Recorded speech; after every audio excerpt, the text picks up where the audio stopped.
Fala, meus queridos amigos, como estão vocês? Vocês estão bom, né? Sabe quando você recebe uma notícia no grupo da família, mas quem mandou foi aquele seu parente que acredita na Terra plana, né? Que tá doido aí com o Ratanabá, ou só que é chato pra caramba mesmo? Será que dá pra acreditar nele? Pois é, mas antigamente não tinha o WhatsApp, mas a TV tinha umas reportagens sérias que a gente ficava na dúvida se a gente acreditava ou não. Aquilo ali alugava um ônibus na nossa cabeça, né? Então hoje eu tô aqui pra gente ver se a gente acredita ou não juntos. Vambora? Então, vambora.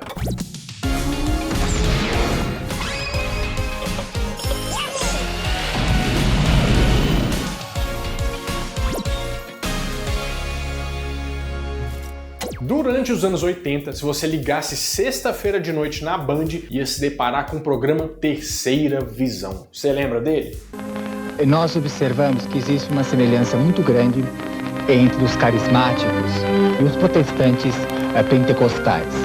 Ambos usam técnicas para aliviar as pessoas de seus problemas físicos e dos chamados problemas espirituais. Ele começou a ser transmitido em 86 e era comandado pelo Luiz Antônio Gasparetto e falava sobre espiritismo, que era a religião do Gasparetto, né? E do diretor do programa também. Apesar do tema ser mais espiritismo, o programa falava de todo tipo de religião e crença e falava abertamente sobre espíritos obsessores, encostos, e quem era criança ficava trancadinho ali. E, gente, longe de mim querer mexer com religião de alguém, né? Mas quando vira programa de televisão, vira entretenimento, né? Entretenimento a gente pode falar. Principalmente porque sempre tinha demonstração de mediunidade por parte do próprio Gasparetto. E às vezes tinha uns exorcismos evangélicos também, né? Daí ia pros comerciais e quando voltava tava falando de simpatia. Era uma mistureba danada. Uma vez que eu sou necessária para outra pessoa, depois eu posso benzer outra 2 vezes se engaça, só com o nome. Ah, só o nome, precisa da presença da pessoa. Uma pergunta de curiosidade. O que acontece? Jogou azeite? Isso significa o quê? Esse azeite daqui já tirou tudo uma olhar que tinha, né? Veja, o óleo vai dissolvendo na água. Porque no final das contas, a ideia do programa era mostrar vários tipos de manifestação divinas ou ocultas, né, desses outros planos e tal. E se você é cético de tudo isso, saiba que na época muita gente famosa ia contar os seus próprios relatos espirituais ou coisas relacionadas à religião. E isso dava uma credibilidade a mais ali pro programa. Nesse caso aqui, por exemplo, quem estava fazendo o relato foi a Anair Belo, que era uma atriz, né, que perdeu um filho durante um acidente em 1975, mas conta no programa que conseguiu superar o trauma depois que recebeu uma carta psicografada por ninguém menos do que Chico Xavier. Ela conversa sobre o conteúdo da carta, as coisas que o filho fala e as pessoas que ele cita, né? Tudo que trouxe conforto para ela e que acreditou estar lendo as palavras do próprio filho. Até porque tem um determinado momento onde ele fala sobre pessoas que nem mesmo a família lembrava, que tinha conhecido na cidade de Limeira, onde sempre passavam no fim de ano. Na hora que eu disse para a senhora que eu não ia a Limeira, era mentirinha. Eu estava brincando.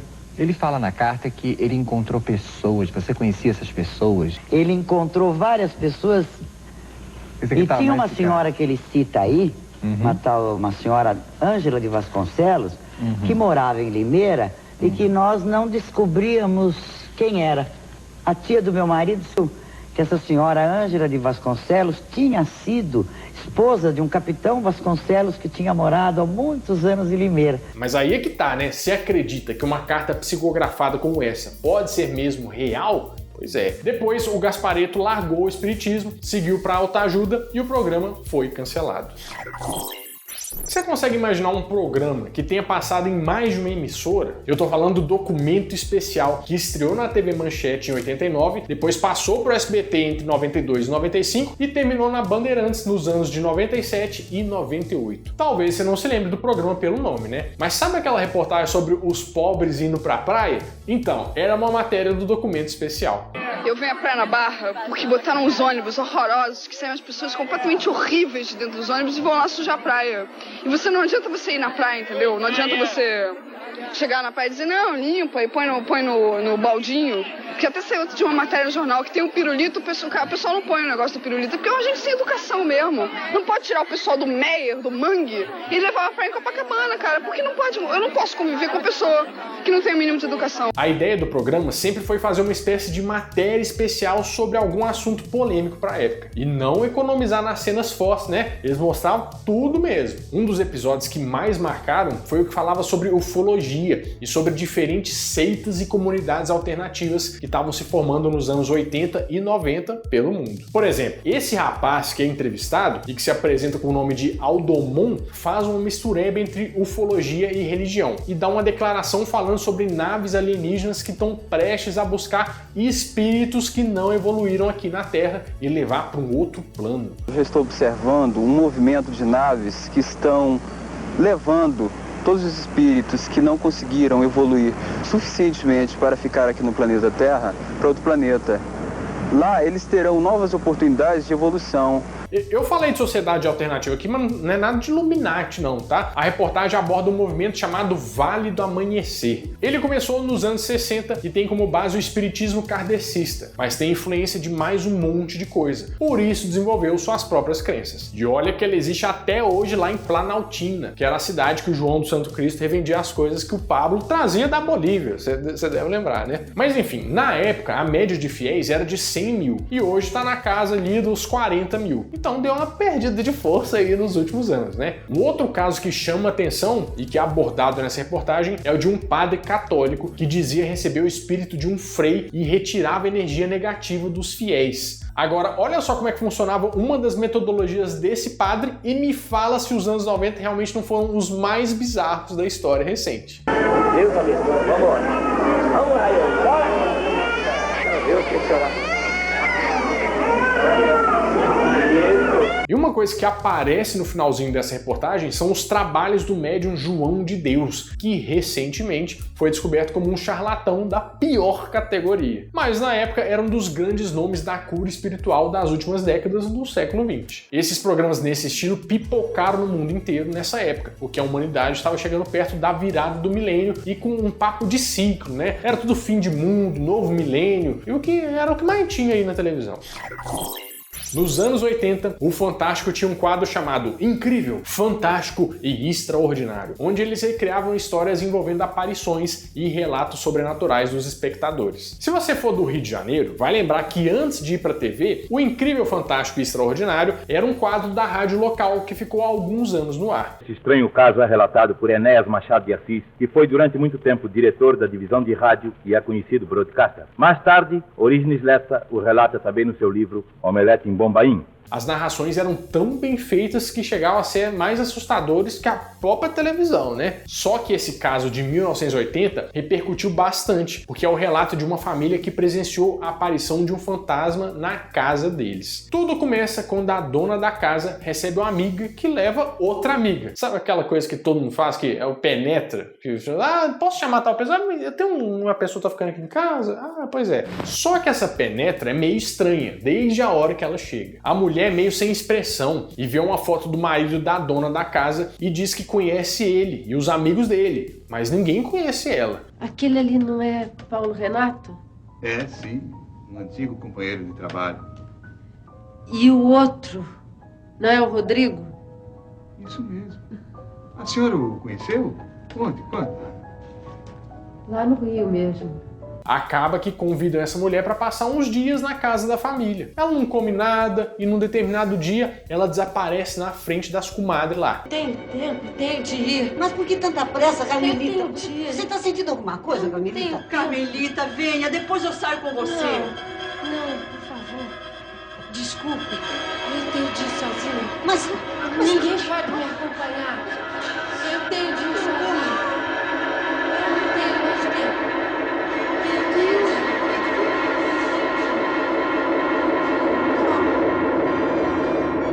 O homem vai no hospital, que ela disse que foi operada há anos atrás, e recebe a notícia de que a mulher não suportou a cirurgia. O que deixava tudo meio assustador é que os relatos pareciam reais, porque começavam a ser contados pelas pessoas que teriam vivido aquilo. Mas no final das contas, ia de cada um acreditar ou não. Mas tem quem jure que era pior do que as reconstituições do Linha Direta.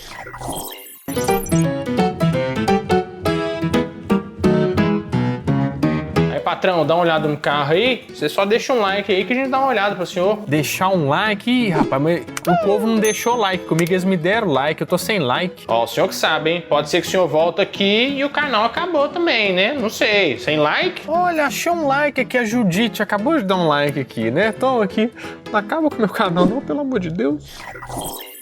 Em 1993, o Globo Repórter fez um especial sobre ETs e OVNIs, que todo mundo sabe que são os famosos objetos voadores não identificados. Só que ainda tinha um plus, porque trazia o relato de mulheres que diziam ter sido objetos de experiências desses extraterrestres. Neste programa vamos conhecer mulheres que dizem ter sido usadas em experiências genéticas dos ETs. E até tiveram filhos com eles.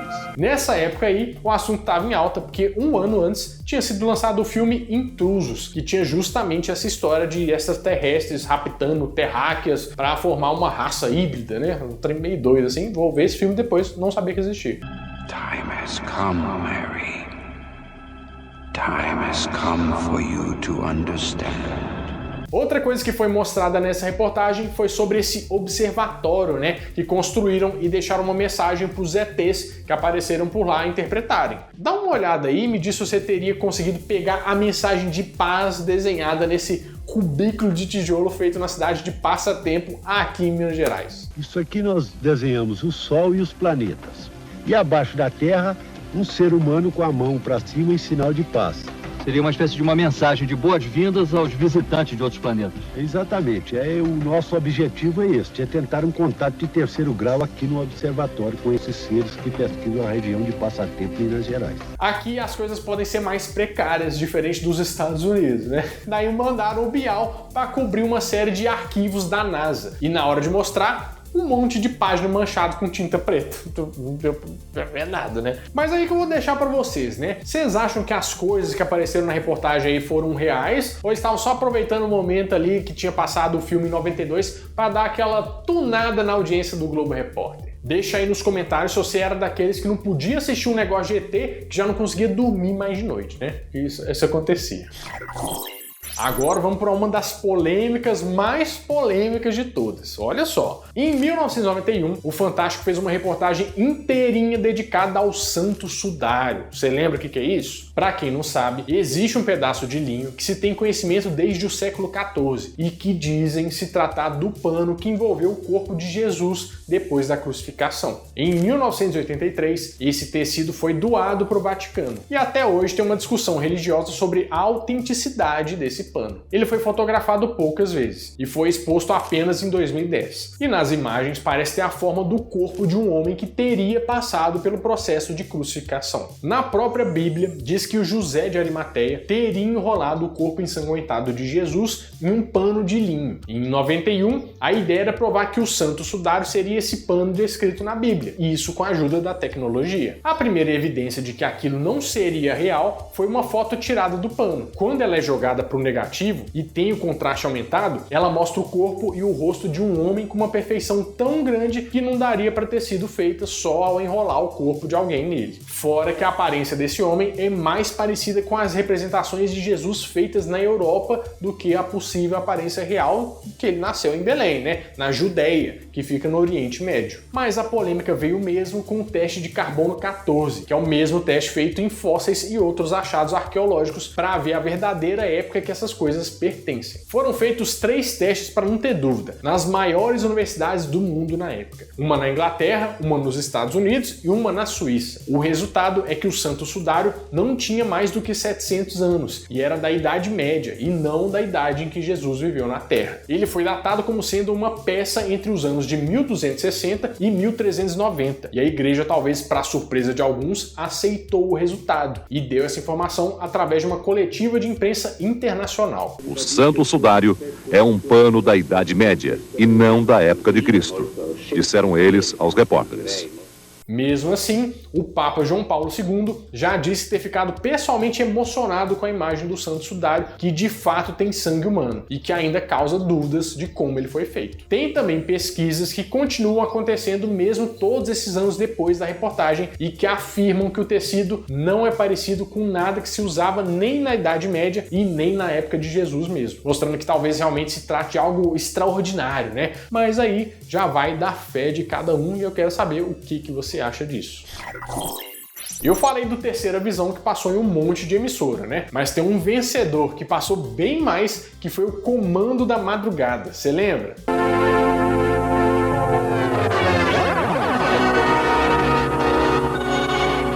Já passou na Globo, na Band, no SBT, na Manchete e na Gazeta. E somando tudo isso, ele ficou no ar de 1982 até 2007, com poucas interrupções. Em 1996, quando estava na Manchete, o tema escolhido foi uma reportagem sobre a transcomunicação. Você já ouviu falar disso? Basicamente é sobre espíritos se manifestarem através de aparelhos eletrônicos, que é uma doideira, né? O fantasma que vem e entra dentro de um televisor, é isso?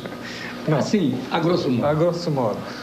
O que ocorre é o seguinte, nós praticamente há 40 anos nós estamos recebendo imagens mais recentemente, mas principalmente imagens e sons de origem não determinada. Era por causa de coisas assim que sua mãe achava que ficar muito tempo na frente do videogame ou escutando música no Walkman era coisa do capeta, né? O Comando da Madrugada não tirou isso da cabeça. Só que no meio do chuvisco você vai ver uma imagem como essa, por exemplo. Essa foi gravada na Alemanha. Né? Uma mulher. É uma mulher. Na verdade, esse lance de pensar que dá para entrar em contato com outros planos através de eletrônicos vem junto com a própria criação desses aparelhos. Por exemplo, tem um livro chamado Vozes do Além pelo Telefone, que é de 1925. A gente chegou até um congresso internacional que tratava do assunto em 1992 em São Paulo, com diversas gravações de vozes e fotos de fantasmas que foram registrados por aqui. Esse tema, inclusive, é o que faz a trama dos filmes tipo O Chamado e Atividade Paranormal, né? Só que a Samara é fichinha. Hoje em dia a gente tem medo mesmo é quando alguém liga pra gente de um número estranho pra cobrar alguma dívida, né? Fazendo, você solicitou o cartão, a gente vai liberar aqui pra você. Isso acontece direto. Mas eu quero saber aqui, disso tudo que eu falei, o que você acredita e o que você não acredita, tá? Vamos ver aí quais são os comentários, o parecer de vocês. Bom, meus amigos, é isso. Eu espero que vocês tenham gostado bastante desse vídeo. E se você gostou, ó, deixa o like aqui pra eu saber que você quer mais esse tipo de assunto, tá? Porque se você não der o like, como é que eu vou saber? Não tem jeito, né? Bom, eu vou ficando por aqui, mas toda semana eu volto com mais um vídeo quentinho, fresquinho, crocante pra vocês. Então, adeus!